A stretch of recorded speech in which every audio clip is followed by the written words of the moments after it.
Olá, quilombolas! Eu sou a Lu Bento e estou aqui para mais um episódio do nosso Quilombo Literário Cast. E hoje a gente vai falar sobre literatura infantil. Estou aqui com o Léo Bento também e ele vai apresentar a nossa convidada de hoje.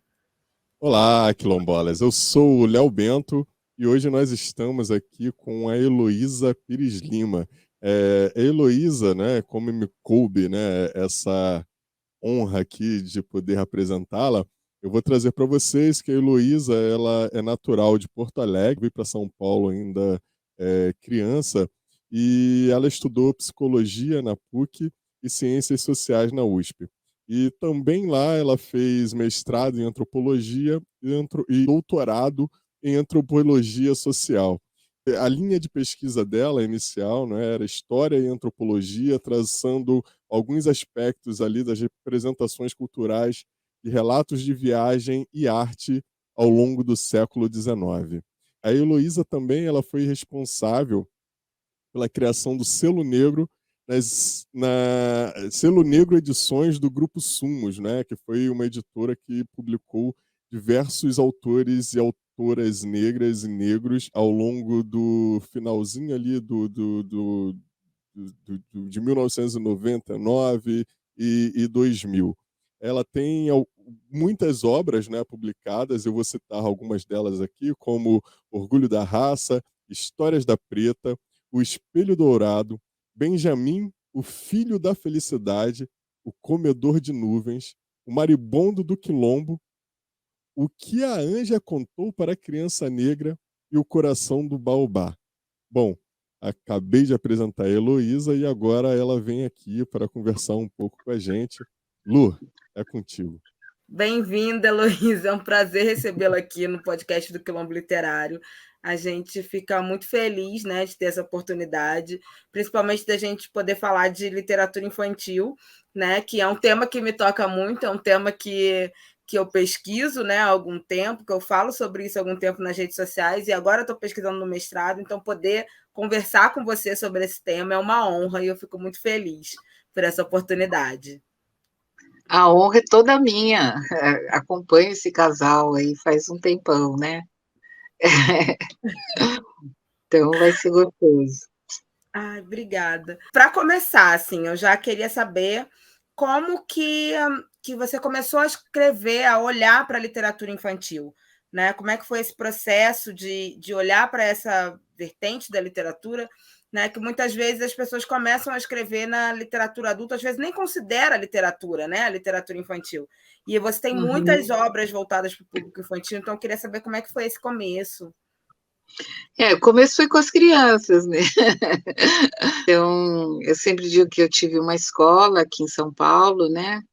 E na roda de histórias é que eu descobri os livros, né? A importância das prateleiras, porque é ali que você coloca à disposição uma série de livros, né? Que trazem mensagens, e essas mensagens é o que acaba o livro sendo um bom mediador, né, de boas conversas, né, numa roda de histórias. Então, você traz o livro, mas, ao mesmo tempo, esse livro chega lá, ou porque alguma criança trouxe, ou eu mesma, né, de observar, né, com atenção, um pouco da conversa, né, que estava acontecendo no grupo, né, entre eles. Então, eu buscava uma literatura que ia ajudar a desenvolver esse assunto que girava, né, no grupo. Então, foi assim que eu descobri a importância, não do livro, né, que isso eu já tinha, mas a importância do acervo, né? E pensando no acervo, é o que você oferece que traga, né, a representação dessa origem continental africana, né, nos acervos, né? E eu digo essa origem continental porque ela é comprida, né?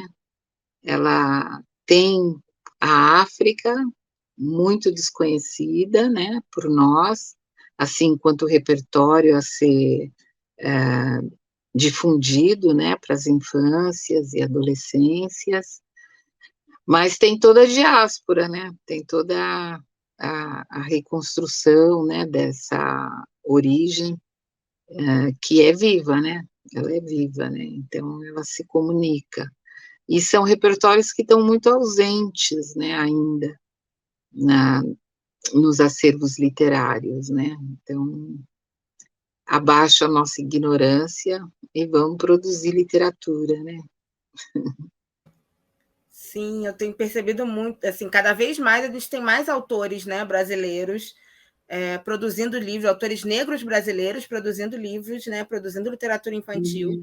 E está ficando um pouco mais diversa, né? Porque antes era muito difícil, assim, eram poucos personagens negros que a gente encontrava na literatura infantil e menos ainda autores negros produzindo essa literatura, né? Então, eu acho que a gente está agora no momento que a gente tem muito mais produções, né? E seus livros entram aí num lugar também de trazer esse olhar para a África, né? Da gente reconstruir esse vínculo com diversas culturas africanas que a gente perdeu, né? Um vínculo que foi rompido muito cedo, assim, que as nossas crianças sequer chegam a ter essas referências, né? Então, acho que a partir da literatura a gente começa a ter muito essas referências. Você tem vários títulos, né, seus que falam sobre essa ligação com a África. Como é que foi fazer essas produções? Como é que pesquisar, sabe, resgatar essas informações? Como é que é esse processo? Então, a minha formação, tanto na área da antropologia quanto na área da psicologia, que construiu muito desse caminho, né? Que cruzado com a área educacional, onde eu cresci. Então,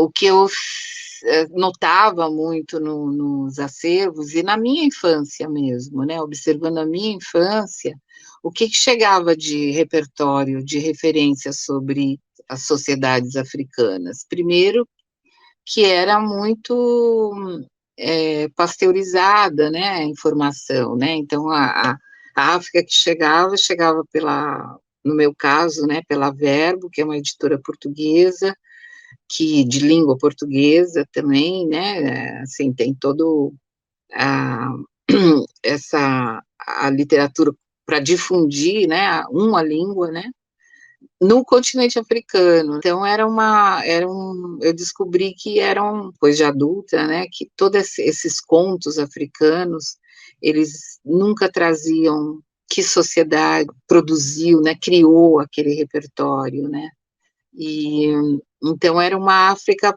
pasteurizada e homogênea que absolutamente nada que indicasse o real, né, a referência real.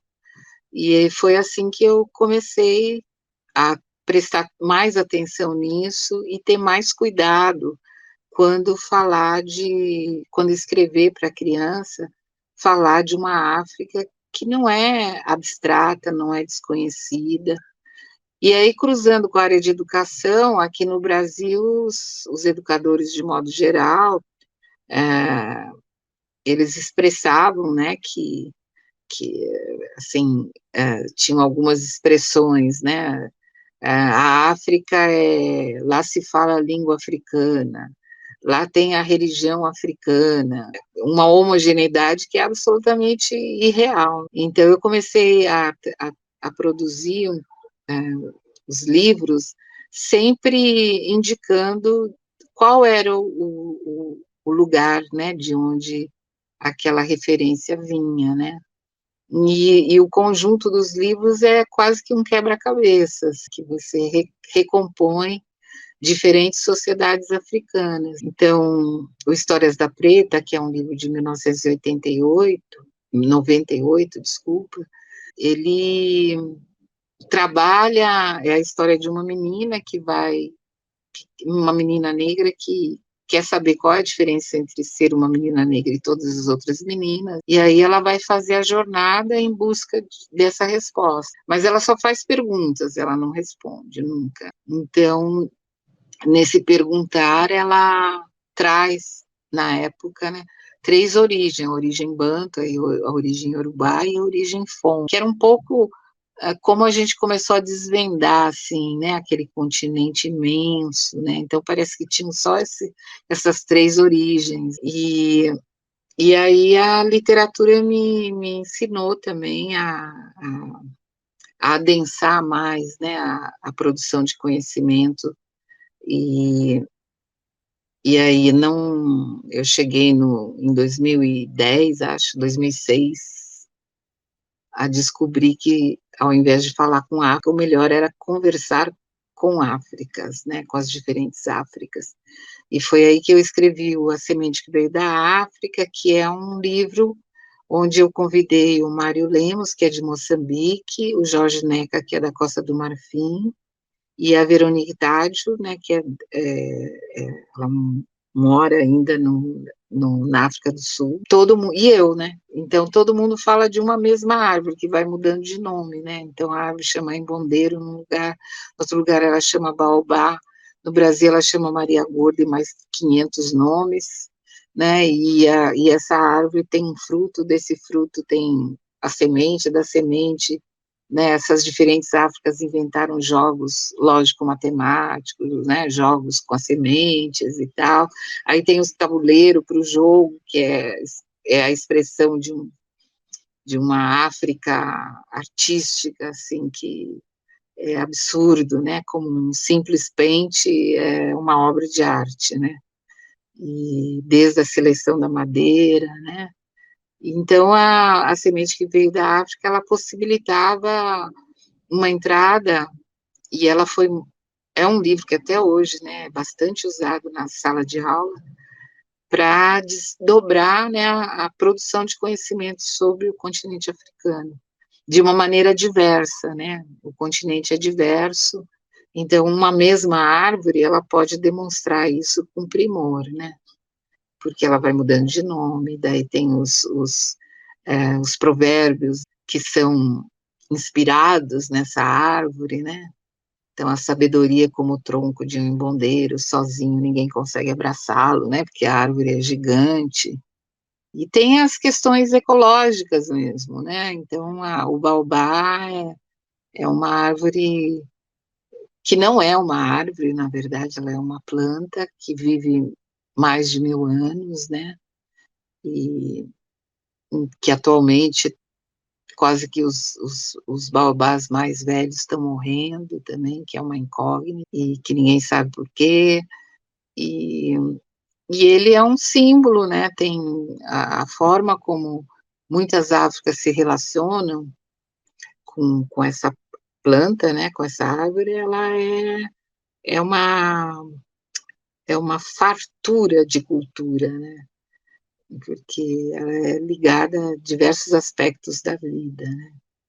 Mas não é só o baobá, né, que o baobá acabou sendo uma referência forte aqui no Brasil para pensar a África. Recentemente fiz um trabalho sobre a Wangari Maathai, que é uma ambientalista, né, do Quênia, e Kikuyu, né, da etnia de Kikuyu, né, no Quênia, e a relação que eles têm com as figueiras é impressionante, assim,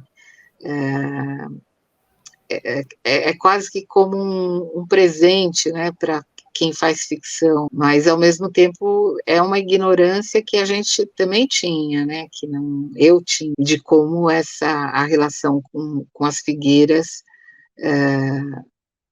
diz muito, né, sobre o Quênia e sobre os Kikuyus. Então é um pouco isso, né? Então eu cada livro é uma pesquisa, né? E essas pesquisas também elas são muito dinâmicas. Cada hora eu estou numa fase, assim, né?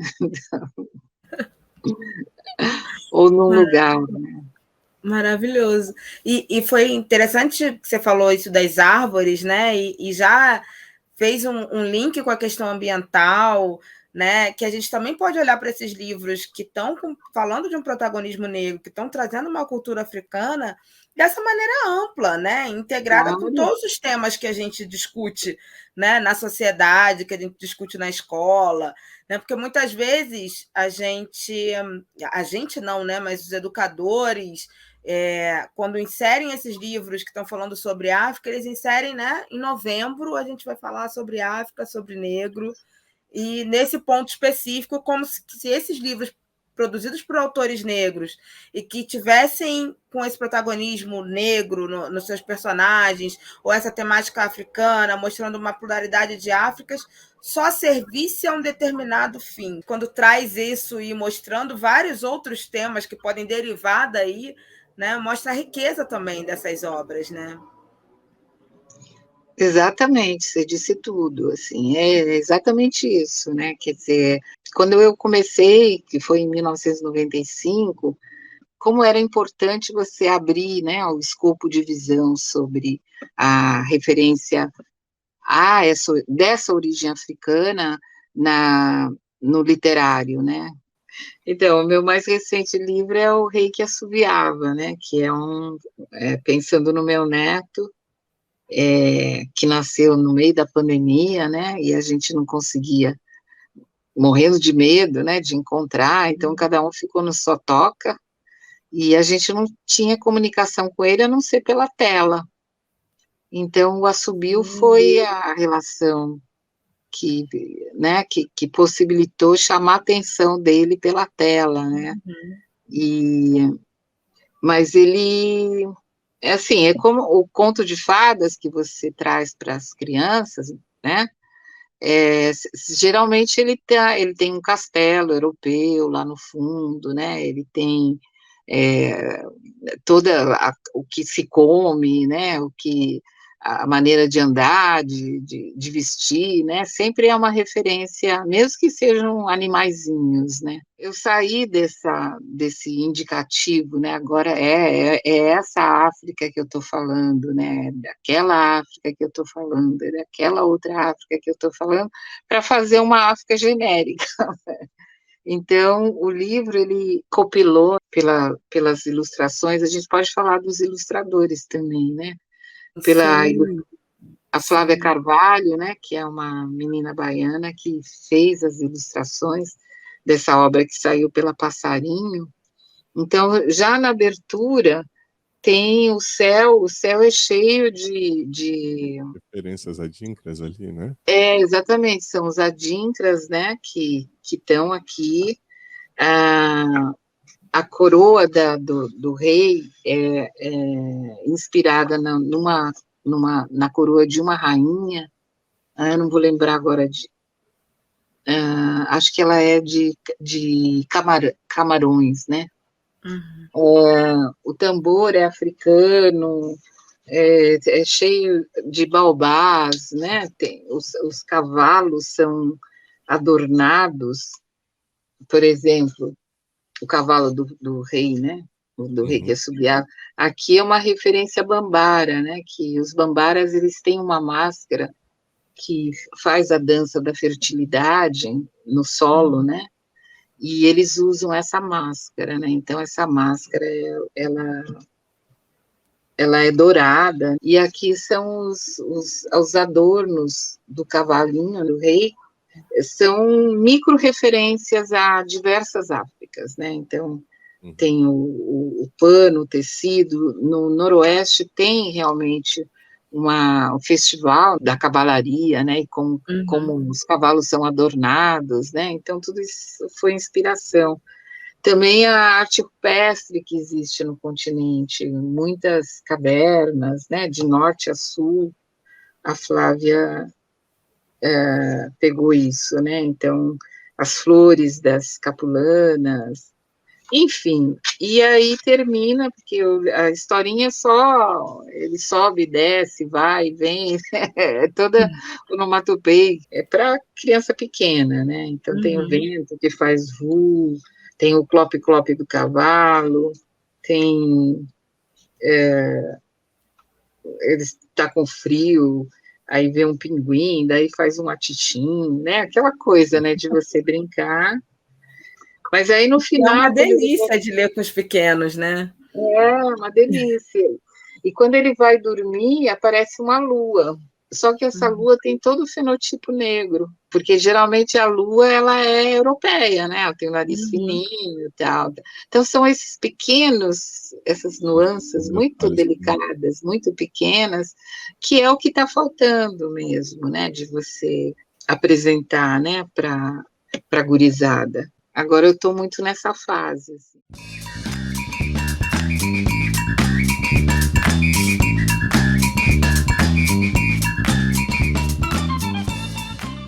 Heloísa, eu fiquei pensando aqui coisas que você trouxe na questão, na penúltima questão, né, trazendo um levantamento ali de diversas culturas, diversas etnias com as quais você foi dialogando ali com outros autores também, né, que Sim. são do continente. E a gente percebe o quanto essa África plural, né, o quanto essa África era diversa e rica. E, Nossa.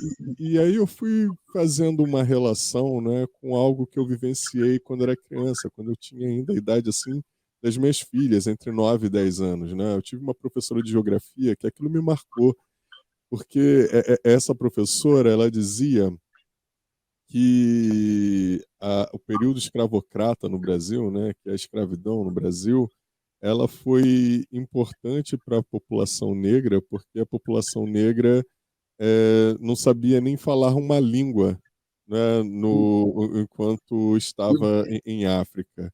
Que Né? horror. E isso foi dito assim, década de 90, né? Ali entre 90 e 91, alguns anos antes de você publicar o seu primeiro livro. Então, assim, hoje, né, estudando, eu percebo que isso é muito de uma construção que foi feita ali no final do século XIX, né, início do século Uhum, XX, com aquela perspectiva ali do racismo científico, onde vários intelectuais, não só europeus, mas brasileiros também, diante de uma perspectiva de tentar explicar o porquê da escravidão e automaticamente explicar também uma inferioridade da população negra para justamente botar em prática a eugenia no Brasil e o embranquecimento da população brasileira.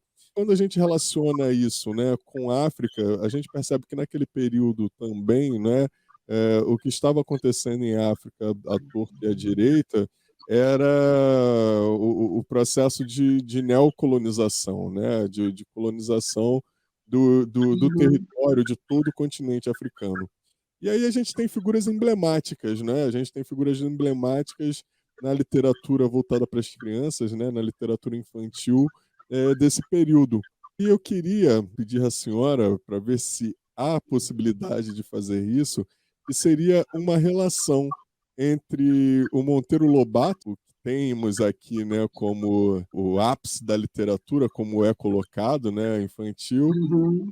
e lá na Bélgica, né, o Hergé, né, que foi o que publicou, que escreveu o Tintim.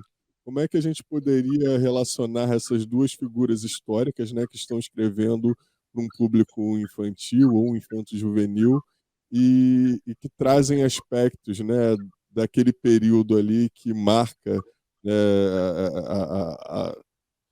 a nossa relação, né, com o Brasil, né, de diferenças, né, de hierarquia racial e do que foi feito em África naquele período também. Sim, obrigada, Léo. Eu tenho um artigo, tenho acho que uns 2 ou 3 artigos, né, que falam dessa relação.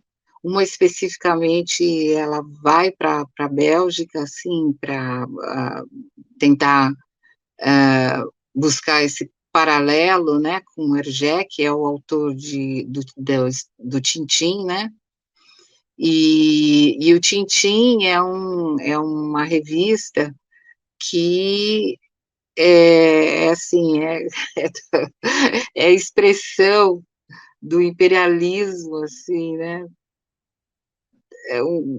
da Bélgica no Congo, né? No Congo, né? A relação da Bélgica com o Congo é uma relação onde o rei Leopoldo, né? Ele naquele momento, né? Em que a África vai sofrer a partilha, né? Em que os grandes impérios vão cortar, né? O continente como se estivesse cortando bife.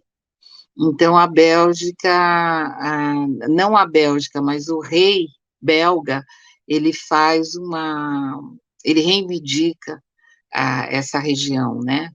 E nessa partilha era assim, né? Você me apoia aqui, que eu te apoio lá, né? Então, nesse jogo, a Bélgica ficou com o Congo, com o Rio Congo, que era muito importante, e era preciso apresentar essa África, né, esse Congo, para as crianças belgas, né? E aí veio a encomenda, né, para o Hergé, de construir essa sériezinha, né? Então, o primeiro livro do Hergé na África é Hergé ao Congo, né? Tintin, Tantan ao Congo, né? Isso. Tantan ao Congo, que é essa ideologia, né? Essa fantasia. O enredo, ele é interessante, né? Porque é um menino de 14 anos que vai fazer a reportagem do mundo, né? Então, ele vai, do mesmo jeito que ele vai para o continente africano, ele vai para o americano, né? Ele fica andando pelo mundo. Tá, até aí é interessante. Só que não só na boca, né? Mas também a narrativa através das imagens é um horror, assim, né? Então, nesse Tintim no Congo é a expressão máxima do racismo, né, em relação aos congoleses, né, antes de existir o Congo, né, como nação, a região, né, as diferentes sociedades que existiam ali. Os africanos, eles recebem o Tintim de braços abertos, eles são idiotizados o tempo todo, eles são bestializados o tempo todo, né, perdem a característica de humano, e quando são, eles imitam o Tintim. Então, é uma anulação absoluta de uma existência, né, no continente.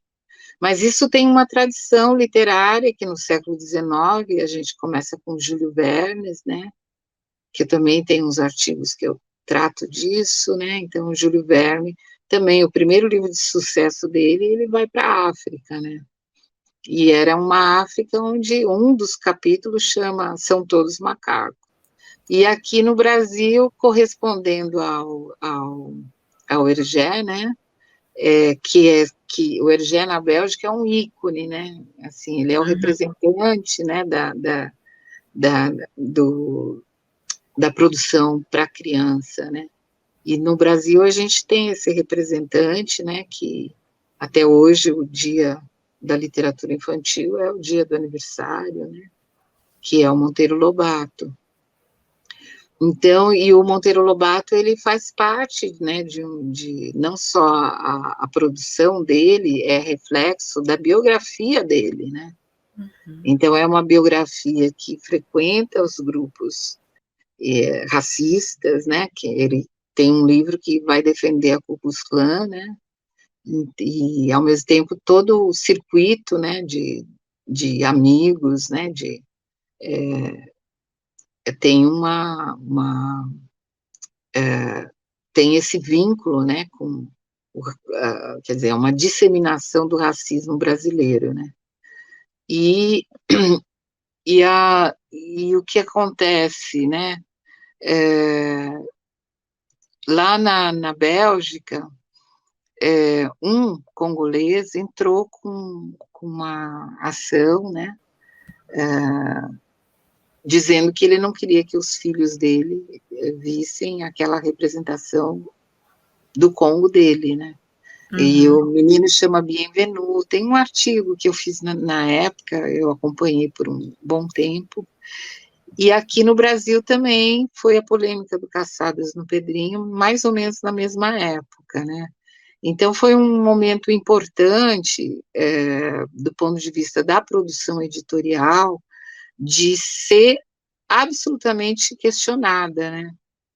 Em relação ao que era disseminado, né, para as infâncias, e fortalecendo, né, um argumento, ajudou a fortalecer um argumento que ficava muito parado na questão da censura, né? Então, tudo pode? Não, para criança tudo não pode, não pode tudo. Tem muita coisa que não pode, né? E isso não é censura, isso é responsabilidade adulta, né? E então é assim que as coisas vão. Não sei se eu respondi assim muito simplesmente, mas depois eu posso deixar aí o link dos artigos. Sim, era isso que eu ia pedir, que eu não consegui encontrar esses artigos, então já avisando a vocês que os links dos artigos que a Heloísa está citando aqui vão estar todos na descrição do episódio.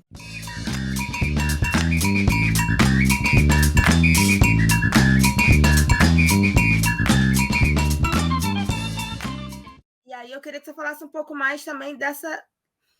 como esses textos permanecem, né? Porque a gente consegue ter essa visão de que eles foram produzidos num contexto, né, histórico, bem datado, bem marcado, e a gente agora vive num momento de ruptura dessas práticas racistas, né? Eu acho que cada vez mais intensidade, né? São práticas cada vez menos aceitáveis nos espaços, menos aceitáveis nas escolas. A gente tem cada vez mais escolas adotando práticas antirracistas, só que essas obras continuam disponíveis no acervo, continuam sendo acessadas, continuam sendo elogiadas e tidas como obras de referência da literatura. Como é que você vê esse processo? Então. Eu diria além, né? Além das obras de estar sendo referenciadas, a gente ainda tem a violência de ter bibliotecas com o nome dessas pessoas, né? Que principalmente aqui no Brasil do Monteiro Lobato, que é um absurdo do ponto de vista do que ele pensava, né? Assim, para as crianças que frequentam esses espaços. E aí, Luísa, só para complementar a pergunta da Luciana, também como é que esses educadores, né, que vão acompanhar aqui o cast e ver no YouTube, como é que eles podem ressignificar, né, ou repensar essas escolhas que eles fazem a partir de um autor, né, que nitidamente se declarava contra, né, a população negra. Voltando, né, para o ambiente educativo, a Lei 10.669 ela foi um salto, assim, né? Porque isso só trabalhando mesmo. Por quê? Porque o Monteiro Lobato, ele tem várias dimensões, são vários Lobatos, né? Então, tem o Lobato que escreveu o livro, lá desde a década de 20, né? E tem o Lobato da televisão, né? Do Sítio do Pica-Pau Amarelo, sobretudo, né? E eu sempre falo, né, que são a escala do Lobato, né, para o Brasil, né? Ele não é um ícone à toa, né? Ele foi quem não leu, brincou com a boneca, quem não brincou com a boneca vestiu a fantasia, quem não vestiu a fantasia viu na revistinha, né, que E vendia. atravessando gerações, né? E por gerações e gerações. Então, a escala é imensa, né, quando você pensa no Lobato. E aí, como é que você faz com uma criança, né, que uma pessoa adulta hoje foi criança, né? E na infância dela, ela teve uma vivência positiva, né? Com esse repertório, né?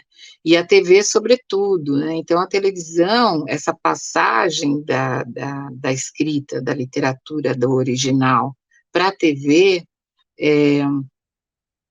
ela já limpou, né? Que foi a Tatiane Belink que passou e o marido, né?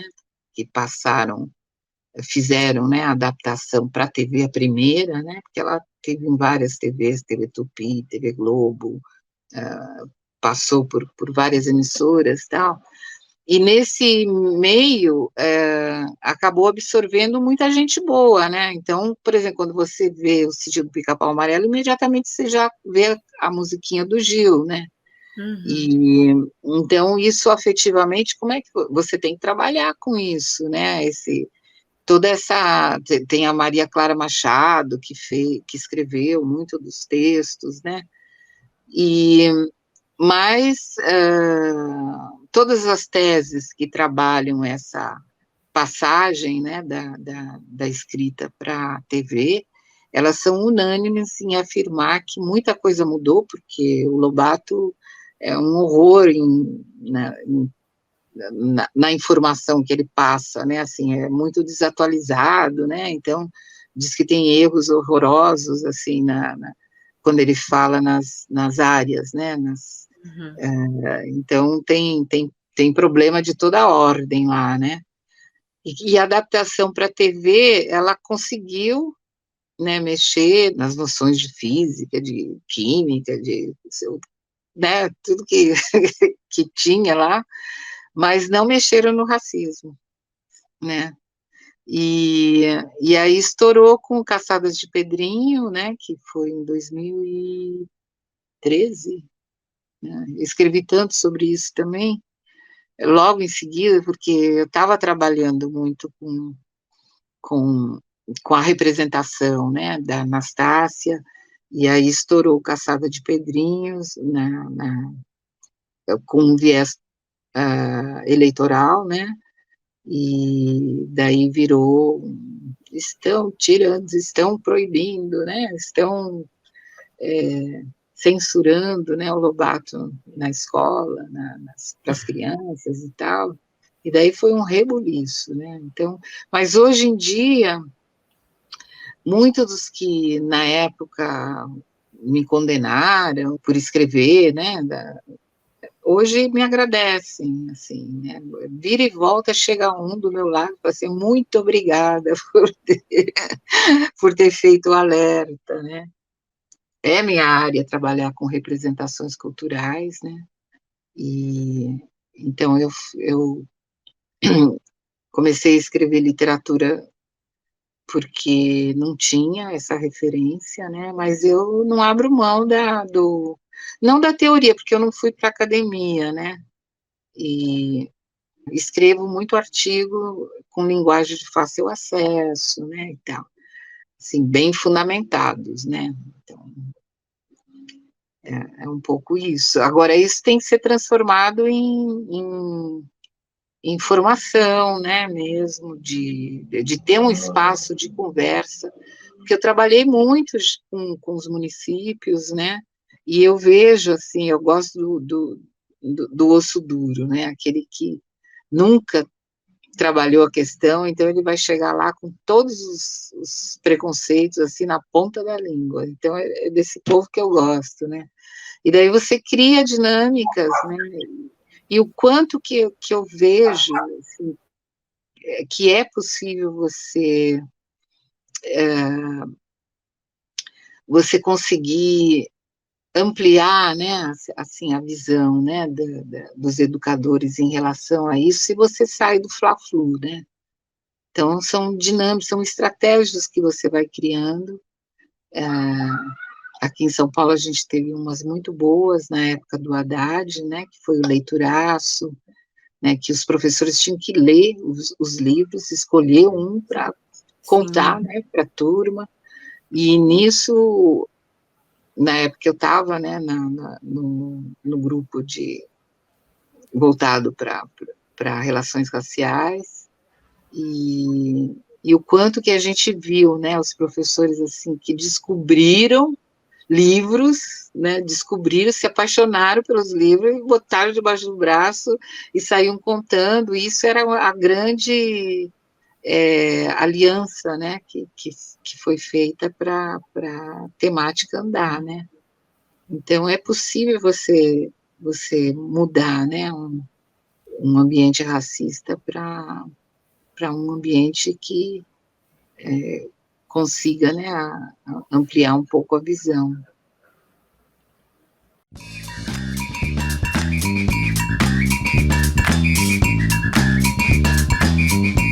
dos livros!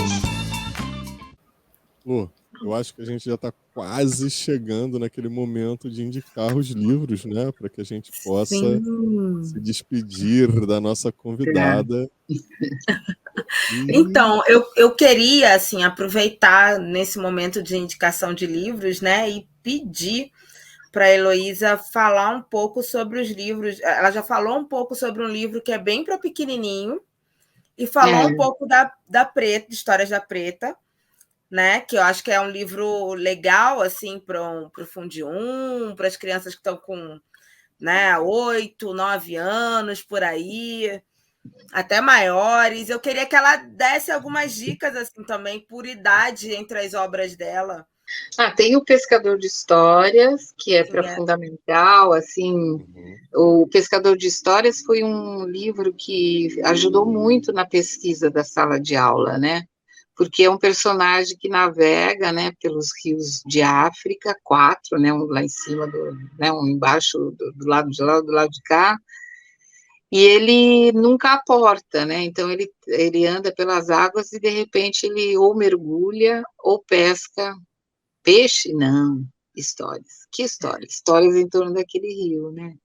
E é uma estrutura que permite você andar no tempo também, né? Você pode estar lá no século VIII, você pode estar moderno, você pode estar, né? Quer dizer, a estrutura ela foi pensada para exatamente você conhecer. Por exemplo, no rio Níger tem os reinos, né? Tem grandes reinos ali. Depois tem o Toques do... Esse é para Fundamental 1. O Toques do Griot já é para Fundamental 2, né? Tem um herói mítico, um grande herói mítico em todo o noroeste africano, que é o Sundiata Keita, que fundou o Império do Mali, né? Sim.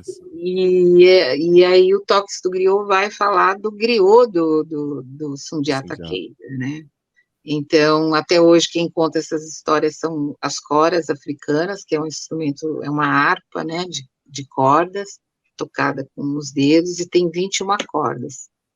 E o Toques do Griot tem 21 capítulos, cada um vai trazer um pouco dessa figura, e que na época eu usei griot, né, no título, porque aqui no Brasil se falava muito em griot, né, como contador de história. Ele é um contador de história, mas ele é muito mais que isso, né? Então, ele é um genealogista. E o livro é muito feito para moçadinha mesmo, né? Porque ele é um conjunto de histórias. Você pode ler independente, né? Os capítulos são curtos e traz bastante informação. Tem um que faz sucesso também com Fundamental 1, que é o Capulana, o pano estampado de histórias, né? É lindo, é lindo. Que é a memória do Mário Lemos, que é coautor, que é de Moçambique, ele mora lá em Moçambique, e é a memória das capulanas das mulheres da família dele, né? Então, ele vai contando. Então, as capulanas falam, né? Porque cada uma não é só a personagem, né, uma conversa entre uma menina aqui em São Paulo e um menino lá em Maputo, né? Então, ela vai dizer, ela não é uma canga que você vai para a praia, né? Ela é poderosa, né? A capulana é poderosa porque ela é cheia de histórias, né? Então, é o pano que fala. Bom, de brasileiros, agora esse ano vai sair o Quilombolando, que é uma referência aos quilombos do Jequitinhonha, né? Então, que também, né, é outro trabalho que eu tenho feito ultimamente, né? Porque eu escuto muito, né, de professores, né? Os quilombos eram os africanos, os escravos fugiam, né? Daí eu pego exatamente esse trecho, assim, para desconstruir, né? Então, quilombo não é uma história de fuga, né? Porque quem foge não enfrenta, e os quilombos é uma história de enfrentamento, né? E esse enfrentamento, ele reconstrói a vida livre. Então, os quilombos não devem ser associados à escravidão, e sim à liberdade, né? reconquistada, né, rearticulada, né? Uhum. Então eles foram mais hábeis que os que tentavam escravizá-los, né? Então toda a história do quilombo. Então onde tem, se você olhar para a história brasileira, onde tem gente tem quilombo. Assim. Uhum. E esse Quilombolando tá saindo uma nova edição agora. Tá saindo Está ele saindo agora. uma nova edição. Ele estava como Quilombololando na Amarilis, né, que é uma Uhum. editora que estava investindo no infantil, mas aí com a pandemia ela retrocedeu, daí eu tirei o livro e coloquei noutra, né, que estava me pedindo material. Então ele vai sair agora pela Estrela, né, que é Maravilhoso. Uhum. e esse ano ainda vai sair o Cara de Espelho, que é uma obra incrível, assim, uma paixão, assim. Já tô mega curiosa, já anotando tudo, minha listinha de desejos só aumentando aqui. E vai sair um outro também pela Passarinho, que é o Catavento, né, que é mais para os infantis. Uhum. Mas tem um livro meu que é fundamental, que eu gosto muito também, é o Lendas da África Moderna, né? Uhum. Porque essa ideia de África, para ela não parar no tempo, né? Então, eu coloquei, é um livro que tem uma elaboração, assim, em relação aos gêneros literários, né? Então, lendas, né? Estudei muito lendas para escrever, né? Esse trabalho. Então, mas a perspectiva é de uma África imaginária para o Brasil. E nessa África imaginária, quando pensa África, imediatamente pensava Mandela na época, né? Uhum. Então ele é um das lendas, que é o conceito de lenda viva, né? Que ele estava vivo na época, né? E aí no livro tem a Wangari Maathai também, que é a visionária menina Kikuyu, tem tem o Mandela da Paz, tem o griot extraordinário, que a lenda desse griot extraordinário, ele conta várias fábulas, né, dentro. E tem um conto que foi escrito pela Rosa Maria Tavares Andrade, que é uma professora também, e ela escreveu O Brinco da Princesa, né, a quarta lenda. E dentro do conto tem a lenda da princesa Achante, né? Então é uma brincadeira com os gêneros, né? Você vai brincando. E é um livro que vai bem, assim, também, é para fundamental, né? Ai, que Mais legal. fundamental 1, né? Mais para fundamental 1. Mas ele ajuda a pesquisa, né? Falar sobre a Wangari Maathai, falar sobre o Sim. Mandela, falar sobre as culturas dos griots, né? Os achantes, né? Que é o povo do ouro, né? Trazer uma África resplandecente, né? Léo, vamos então fechar esse bloco de indicações de livro falando de leituras, de outras leituras, porque eu fiquei agora super curiosa também para saber o que a Heloísa lê, sabe? Vamos lá, eu também tô louco para saber o que ela anda lendo. Atualmente, hoje, por exemplo, eu estou relendo o Cut, por exemplo, né, que sempre é bom a gente voltar, Muito né? bom. Mas estou lendo aqui a Bell Hooks, Os Olhares Negros, que eu estou amando, porque ela anda muito de perto, né, com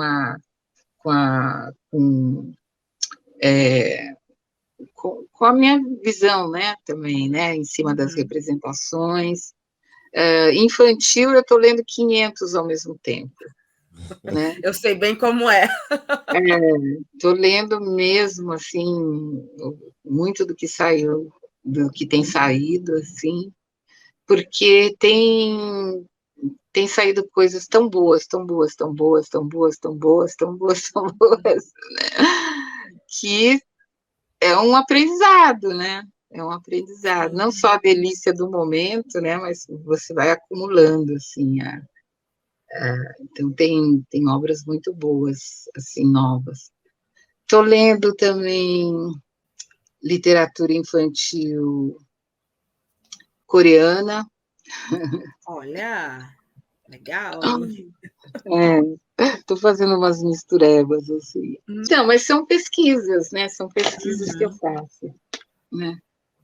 Então, Também é uma literatura que chega muito pouco aqui, né? Quase não chega aqui no Brasil, né? não chega, não chega. Quer dizer, no caso desse, chegou para mim antes de chegar aqui, né? Então, agora a gente já tem uma editora que comprou os direitos, né? Tem alguns livros que eu coordeno que também estão fazendo bastante, tá andando muito por aí, que é o Olelê, né? Sim. Do Fábio Simões. Tem o do Oswaldo Faustino também, que faz um sucesso. Que a Iori descobre o Sol descobre Iori, né? Que é também Aliás, bem... se eu não me engano, no nosso YouTube tem um vídeo com a Naíma falando dele. Verdade. Bem bacana, bem bacana. Fora os teóricos, né?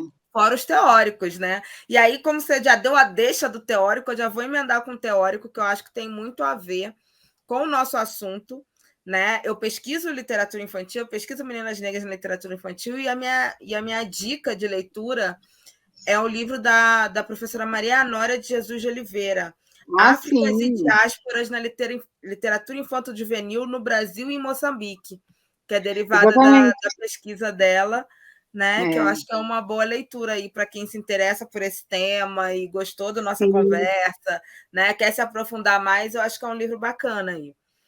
A Maria Nória ela conversa lá em Moçambique através do Mário Lemos, né? Que é o autor da Semente que Veio da África, né? Então, ela fez, né, esse percurso aí, que é importantíssimo.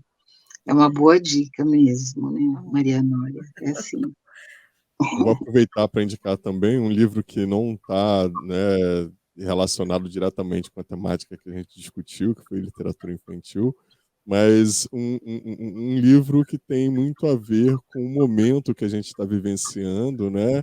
E que dialoga talvez com toda aquela discussão que foi criada, né, no início do século XX e que perpassa ainda hoje, que é o livro Pacto da Branquitude, da Cida Bento, né? No qual ela vai fazer um levantamento, né, de como as pessoas brancas, né, se relacionam para se manter, né, no poder dentro da sociedade brasileira. Então, dentro de um dos capítulos aqui, acho que logo na introdução, ela fala, né, que as pessoas brancas não se reúnem às 5 horas da manhã na surdina para discutir o que elas vão fazer para se manter no poder, né? Se manter no poder diante da perspectiva de se manter nos empregos que elas se mantêm, né?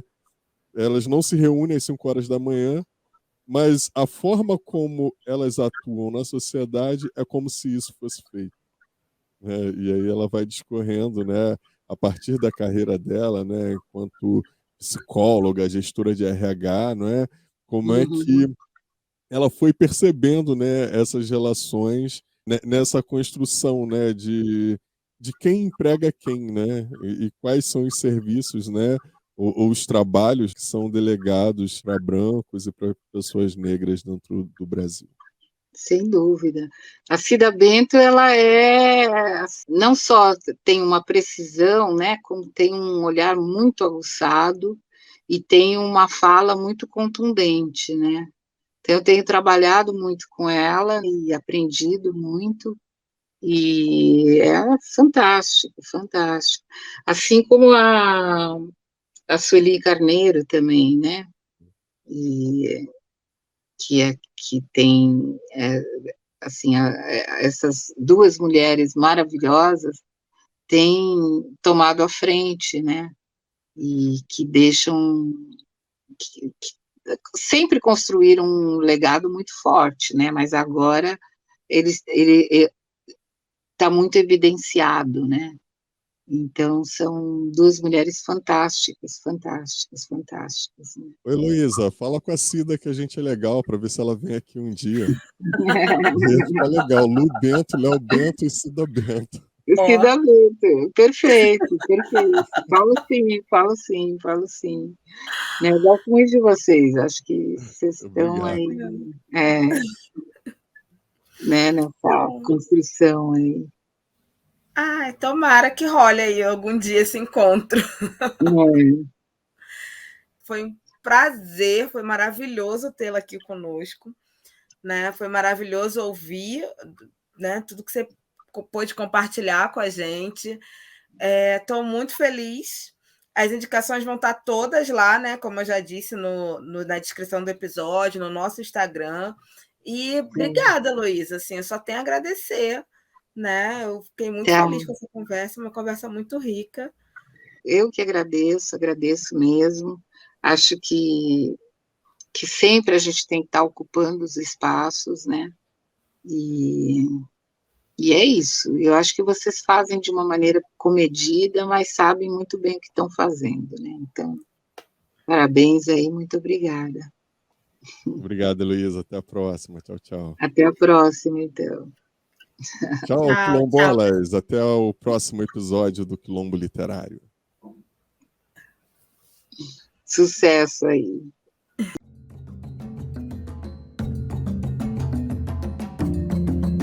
Oi, eu sou a Isha.